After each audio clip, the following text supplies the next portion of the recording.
예, 보훈처 장관님, 아까 예, 제가 예. 시간이 없어갖고 좀 말씀 못 드린 게 있어서 다시 한번 말씀드릴게요. 아까 제가 말씀드린 대로 그 국가보훈부로 정부 조직 개편을 성공리에 마치려면 내용을 갖고 와야 됩니다. 내용. 개명이 중요한 게 아니고. 그래서 통합보훈, 선진보훈 이 방향으로 가야 된다. 여기에 대한 확고한 계획을 좀 세워주시고요. 저는 이 국민 통합을 위한 보훈, 국민 통합을 만들어내는 보훈, G7 수준의 보훈, 선진 보훈 이거를 이루는데 중요한 그 쟁점 중에 하나가 5.18 보상 관련된 입법이라고 보는데요. 우리 저 보훈처 장관이 5.18 민주화 운동 유공자가 독립운동이나 한국전 유공자들하고 뭐 좀 차이가 있다. 뭐 질이 좀 다르다. 뭐 이렇게 생각하시지 않죠? 각각 보훈 영역의 그 출발이나 연원 또 사회적인 그 가치가 뭐 같은 선상에서 누가 크다 작다를 말하기는 어렵다고 봅니다. 예, 그래서 이 문제에 대해서 우리가 다 같이 통합적으로 봐야 된다. 보수를 떠나서 보수라고 해서 5.18은 그거 왜 자꾸 이렇게 보상해 주냐, 충분히 보상해 줬는데 아깝다 이런 마음을 먹어서는 안 된다. 그리고 그런 거를 정리할 책임이 우리 보훈처 장관이 있다고 보는데요. 작년에 헌법재판소 판결에서 5.18 보상법이 이제 그 정신적 배상까지 배상된 건 아니다. 이게 이제 보상을 받은 거잖아요. 90년도에. 그 보상법이라고 하는 국가 책임이 분명치 않은 상태에서 보상이 나간 거예요. 근데 우리가 아다시피 이건 국가가 범죄 행위에 의해서 내란에 의해서 희생된 거 아닙니까? 그래서 국가 책임이 분명하니까 여기에 대한 이제 피해 배상이 필요하다. 이렇게 이제 판결이 난 건데 이거를 지금 이제 계속 소송이 들어가고 있어요. 그래서 이거를 개별 소송으로 5천만 원, 1억씩 이렇게 하는 것보다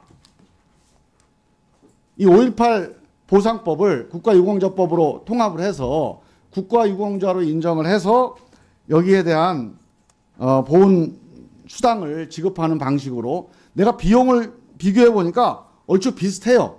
그렇게 해서 일시불로 재판에서 소송해서 이겨서 피해 보상을 받나 아니면 보훈 수당으로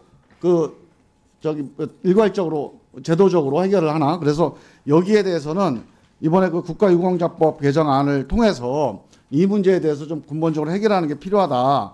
그렇게 보는데 어떻게 보십니까?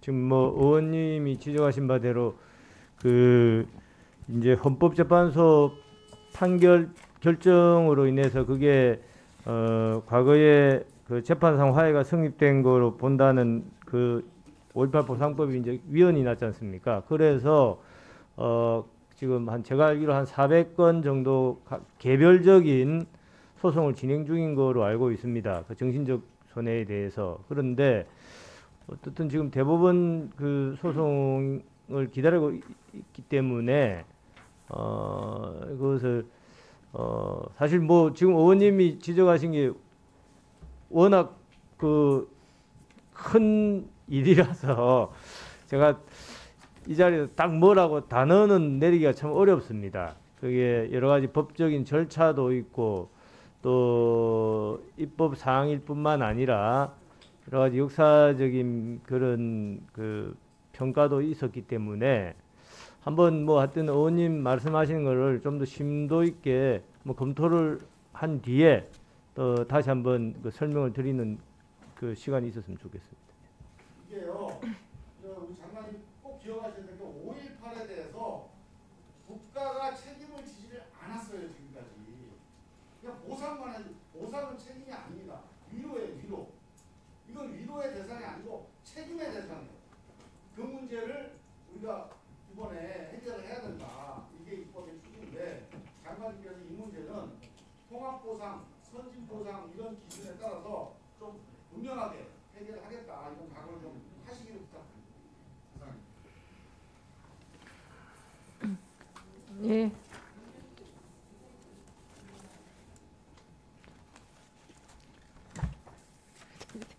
1분 드릴게요. 1분. 네.